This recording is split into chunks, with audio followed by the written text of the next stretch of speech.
আন্তর্জাতিক কূটনীতি ও সৌহার্দ্যের ইতিহাসে এক অভূতপূর্ব নজির সৃষ্টি করলেন বাংলাদেশের তরুণ নাসিরুদ্দিন পাটোয়ারি। তার এক ব্যতিক্রমী ও মানবিক কর্মতৎপরতায় মুগ্ধ হয়েছেন ইরানের সর্বোচ্চ ধর্মীয় নেতা আয়াতুল্লাহ আলী খামেনির পুত্র মোস্তফা খামেনি। শুধু খামেনি পরিবারই নয়, এই মুহূর্তে বাংলার নাসিরুদ্দিনের প্রশংসায় পঞ্চমুখ গোটা ইরান। সামাজিক যোগাযোগ মাধ্যম থেকে শুরু করে ইরানের মূলধারার গণমাধ্যমগুলোতে এখন আলোচনার কেন্দ্রবিন্দুতে রয়েছেন এই বাংলাদেশি যুবক।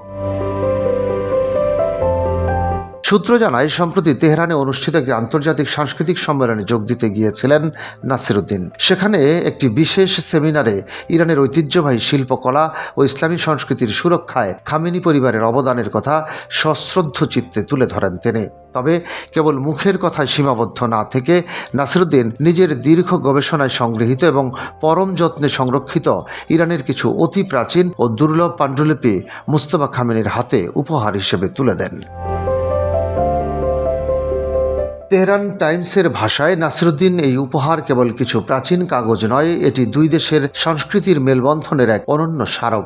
এই দুর্লভ পাণ্ডুলিপিগুলো দীর্ঘদিন ধরে মধ্যপ্রাচ্যের ইতিহাসের গবেষকদের কাছে নিখোঁজ ছিল। নাসিরুদ্দিনের এই নিঃস্বার্থ ঐতিহাসিক উপহারের বিষয়টিকে অত্যন্ত গুরুত্বের সাথে দেখেন মোস্তফা খামেনি। তিনি ব্যক্তিগতভাবে নাসিরুদ্দিনের সাথে দীর্ঘ সময় বৈঠক করেন এবং তার এই মহৎ কাজের ভূয়সী প্রশংসা করেন। তিনি মন্তব্য করেন, বাংলার এই সন্তানের দিল বা মন যে কতটা উদার তা এই কাজের মাধ্যমেই প্রমাণিত হয়েছে।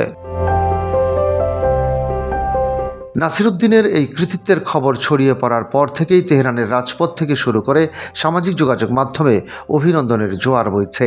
ইরানের সুশীল সমাজ এবং সাধারণ মানুষ নাসিরুদ্দিনকে ইরানের প্রকৃত বন্ধু হিসেবে আখ্যায়িত করছেন। দেশটির জাতীয় টেলিভিশন চ্যানেলগুলোতেও এই ঘটনাকে অত্যন্ত গুরুত্বের সাথে সম্প্রচার করা হচ্ছে। ইরানের সংস্কৃতি মন্ত্রক নাসিরুদ্দিনের এই ঐতিহাসিক অবদানকে স্মরণীয় করে রাখতে তাকে একটি বিশেষ রাষ্ট্রীয় সম্মাননায় ভূষিত করার সিদ্ধান্ত নিয়েছে। অনেক ইরানি নাগরিক সামাজিক যোগাযোগ মাধ্যমে লিখেছেন, বাংলাদেশ ও ইরানের মধ্যকার ভ্রাতৃত্বের সম্পর্ককে নাসিরুদ্দিন এক নতুন উচ্চতায় নিয়ে গেছেন।